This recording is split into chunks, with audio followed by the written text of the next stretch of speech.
Bonjour, belle communauté, bonsoir, bon après-midi, selon où vous êtes. J'espère que vous allez bien. Mon nom est Marie-Lou Pepin et c'est un pur plaisir de prendre un moment avec vous. Je suis coach en libération féminine et mon outil de prédilection est le breathwork, le somatic experiencing. Puis bien sûr, j'ai plein de petits noms aussi pour vous aider à transformer tout ce qui est présent chez vous et être dans la meilleure version de vous. Aujourd'hui, j'ai envie de te parler au niveau de la fatigue. La fatigue, c'est presque tout le monde qui le vit. Et puis, j'ai envie de vous amener un autre angle par rapport à la fatigue. On est dans une ère où on est extrêmement sursollicité. Hein? Vous connaissez cette belle petite machine-là. Et on vit avec des écrans constamment, que ce soit la télévision, les iPads, les téléphones cellulaires. Et on devient un esclave de ces façons, ces médias-là, de travailler, de voir, je dirais même, du temps de relaxation.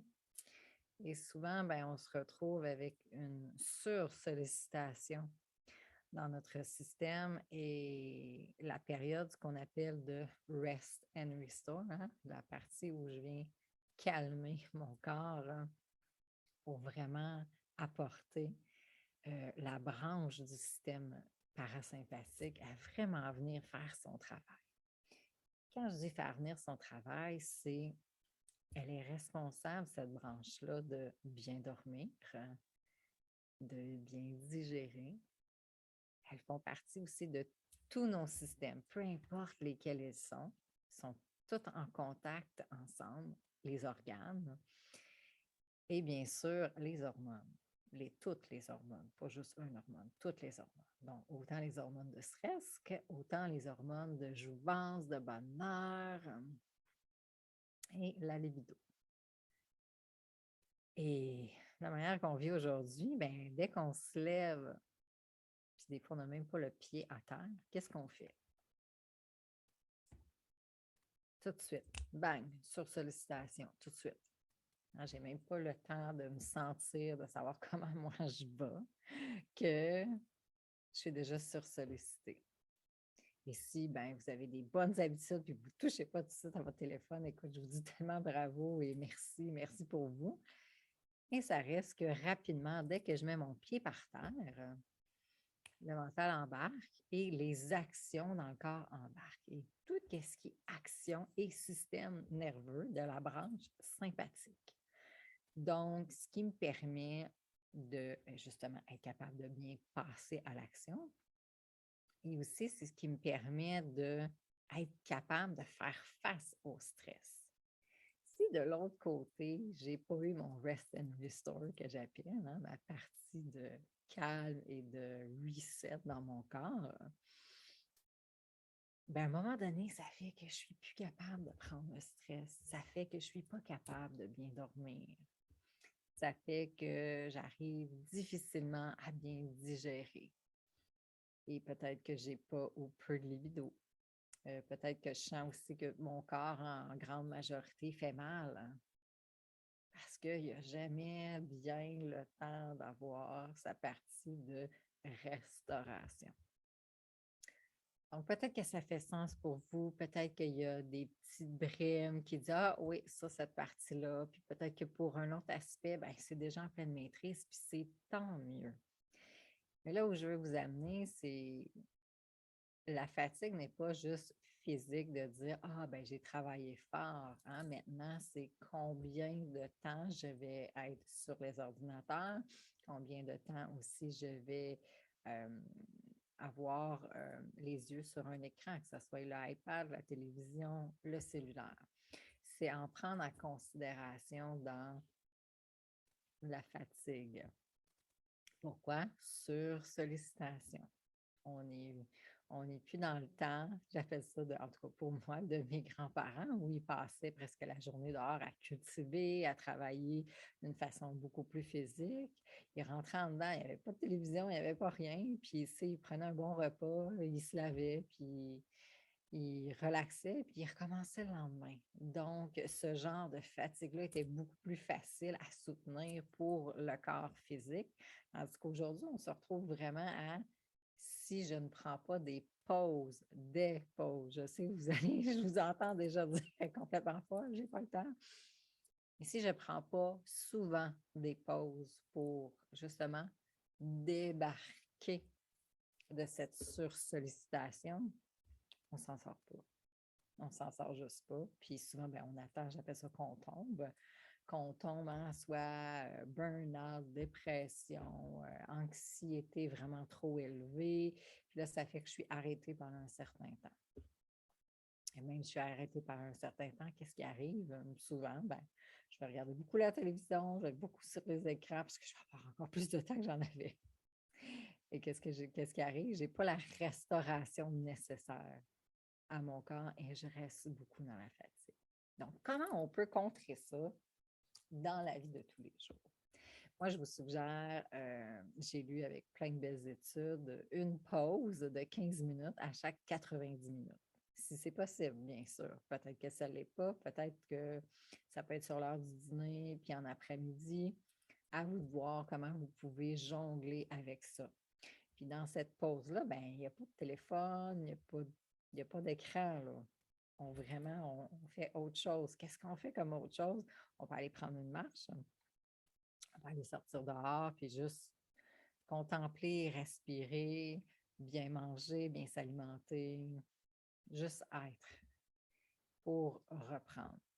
Et là où c'est intéressant, mais ça peut être de venir travailler avec la respiration, bien sûr, pour enclencher la branche du système parasympathique à venir faire son travail de rest and restore. Que je ne sois pas toujours pris dans ma branche de sympathique, puis quand j'arrive le soir, je ne peux pas dormir. Donc, si plusieurs fois durant la journée, je me donne des mini-pauses, tout petites, mais que je viens vraiment chercher mon système nerveux pour le ramener en homéostasie, pour le ramener heureux, pour le ramener qu'il faut qu'il valse entre sympathique, parasympathique. Hein, il faut qu'il se donne la balle, tout un ou tout l'autre. C'est pas mieux de toute façon. Hein, si on reste juste pris dans la branche de parasympathique, je reste pris dans la léthargie, pas être capable de mettre quelque chose en place, dans l'overwhelm. Donc, je veux vraiment être capable de faire une vague entre les deux.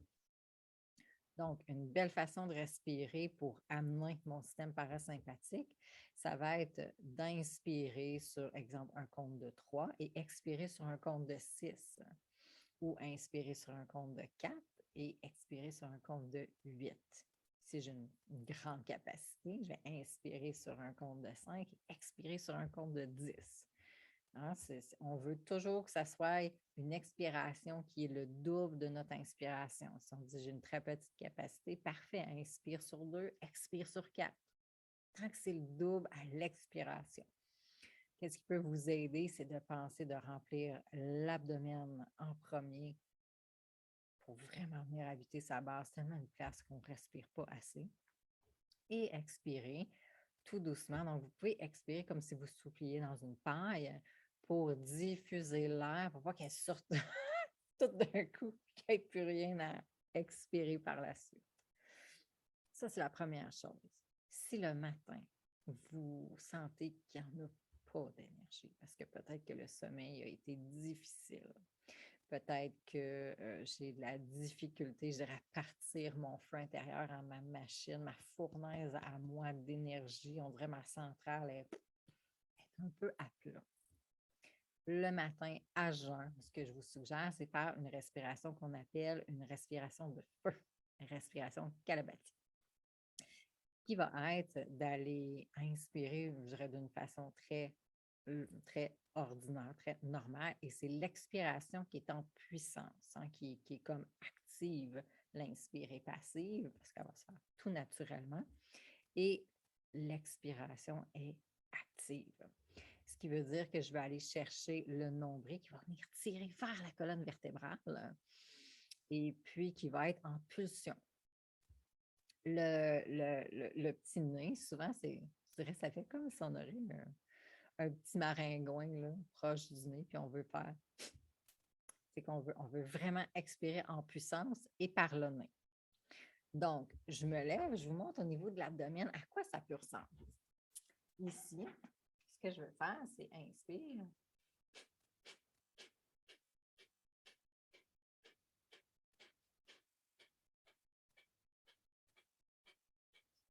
Vous voyez la pulsion qui est très, très forte au niveau de l'expire, constamment.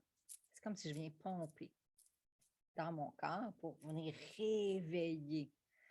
Ça va réveiller ma digestion, ça va réveiller toutes mes, on va dire, tous mes organes, ça va comme venir les masser, venir changer l'énergie et vraiment venir chercher une vitalité dans le corps exceptionnelle. Ça, je vous dirais, si c'est tout nouveau pour vous, vous pouvez commencer par faire 3 cycles de 20 à 30 respirations. Quand vous devenez de plus en plus, je dirais, habitué, là, vous pouvez augmenter à 60, 90 respirations. On prend une pause. À chaque pause, on inspire à la fin, on retient le souffle, poumon plein. Expire. Vous pouvez retenir poumon vide et relâcher. Mais là, prendre 1 à 2 respirations, je dirais, ordinaires, normales, et repartir un nouveau cycle. Et ça, vous pouvez le faire 3 fois. Je vous suggère de le faire seulement le matin. Si vous faites ça plus tard dans la journée, je vous jure, vous ne dormirez pas et vous allez penser à moi, c'est sûr et certain. Donc, besoin d'activation, besoin de activer le feu intérieur, ramener l'énergie dans le corps, la vitalité, respiration Kalabati que je viens de vous montrer. Et si on veut vraiment venir faire le pont et réengager le système parasympathique au Rest and Restore plusieurs fois par jour pour vraiment venir chercher l'équilibre qu'on a tellement besoin et calmer la sursollicitation qui se passe dans nos systèmes nerveux, dans notre corps, on va aller chercher la respiration de inspire sur un compte et expire sur le double. Donc, inspire sur 2, expire sur 4, inspire sur 3, expire sur 8 et va s'en suivre selon votre rythme qui est disponible pour vous cette journée. Et ça me ferait vraiment plaisir de savoir comment vous avez trouvé cette vidéo. Vous pouvez me laisser un petit commentaire. Vous pouvez m'écrire en privé aussi, ça me ferait vraiment plaisir. Et je vous souhaite que la fatigue et la sursollicitation quittent votre espace de vie au quotidien et que vous viviez avec beaucoup plus d'harmonie. Ça m'a vraiment fait plaisir. Merci.